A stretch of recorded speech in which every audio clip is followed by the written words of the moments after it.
नमस्ते। आज हम बात कर रहे हैं स्वामी सत्यानंद सरस्वती की किताब योग निद्रा के बारे में। ये सचेत रूप से गहरे विश्राम की एक कह सकते हैं अनोखी तकनीक सिखाती है। बिल्कुल। और ये सिर्फ लेटकर आराम करना नहीं है।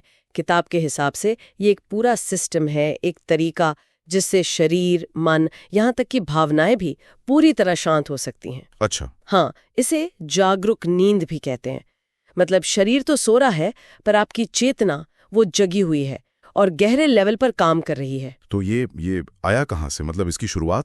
किताब बताती है कि इसकी जड़ें काफी पुरानी हैं। प्राचीन तंत्र में एक न्यास विधि होती थी, उसमें मंत्रों से शरीर के अलग अलग हिस्सों में चेतना जगाते थे। ओह। हाँ, तो स्वामी सत्यानंद जी ने उसी को आज के समय के हिसाब से थोड़ा सरल बना दिया, समझने लायक बना दिया। बिल्कुल।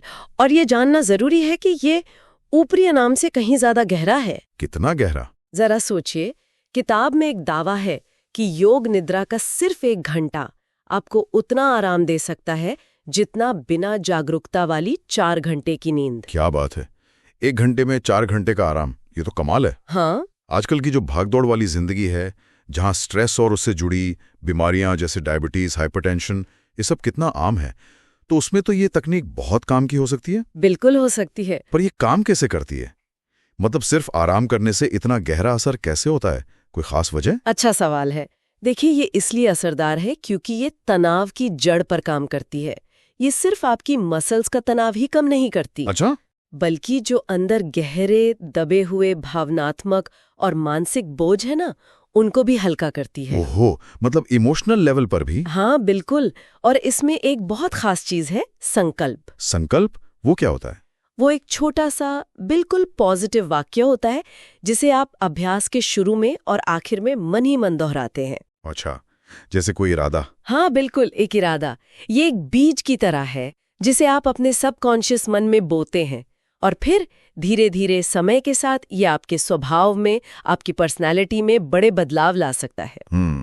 यानी सिर्फ लेटे रहना नहीं है, मन भी पूरी तरह से शामिल है। बिल्कुल। और फिर वो शरीर के अलग अलग हिस्सों पर ध्यान घुमाने वाली प्रक्रिया है, चेतना का आवर्तन। सही कहा? हाँ, चेतना का आवर्तन या रोटेशन ऑफ कॉन्शियसनेस।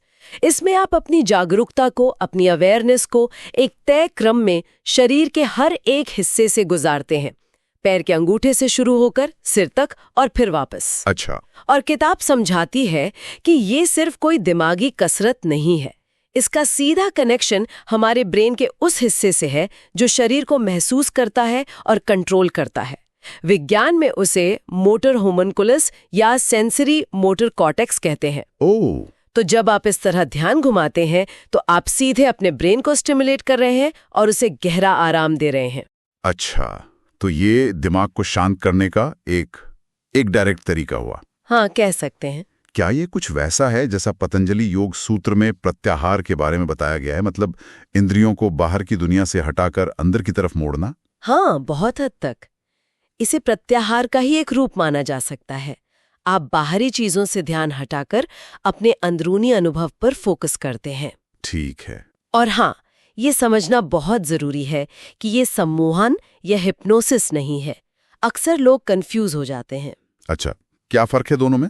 देखिए, हिप्नोसिस में सुझाव बाहर से आता है और व्यक्ति की अपनी सजगता, उसकी अवेयरनेस कम हो जाती है। वो एक तरह से बाहरी निर्देशों पर ज्यादा निर्भर हो जाता है। जबकि योग निद्रा में आप पूरी तरह जागे रहते हैं। आप सचेत होकर निर्देशों को सुनते हैं, महसूस करते हैं और उनका पालन करते हैं। इसीलिए बार बार कहा जाता है, अभ्यास के दौरान सोना नहीं है, कोशिश करनी है कि जगे रहें। चिन्ह या मानस दर्शन का भी जिक्र है किताब में, कुछ कल्पना करने जैसा? हाँ बिल्कुल है। अभ्यास के एक हिस्से में कुछ खास छवियां या प्रतीक मन में देखने के लिए कहा जाता है, जैसे कोई शांत झील या उगता सूरज या कोई ज्यामितीय आकृति। इनका क्या काम है? किताब के अनुसार ये हमारे अवचेतन मन में गहरे दबे हुए अनुभवों या जिन्हें संस्कार कहते हैं, उनको सतह पर लाने में मदद करते हैं। और जब वो सतह पर आते हैं तो उनसे मुक्त होना आसान हो जाता है। अच्छा, पुरानी दबी हुई चीजों को साफ करना। हाँ, एक तरह से ये प्रतीक यूनिवर्सल भी हो सकते हैं या कभी-कभी आपके अपने जीवन से जुड़े हुए भी हो सकते हैं। इसका कोई वैज्ञानिक आधार भी बताया गया है? आजकल लोग हर चीज का प्रूफ मांगते हैं ना? हाँ हाँ बिल्कुल।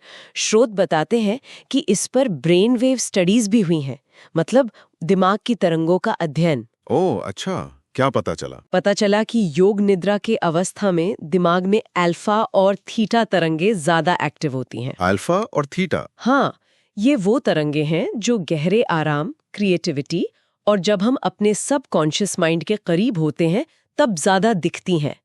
ये सामान्य नींद या जागने की अवस्था से अलग हैं। स्वामी राम के कुछ प्रयोगों का भी जिक्र है किताब में।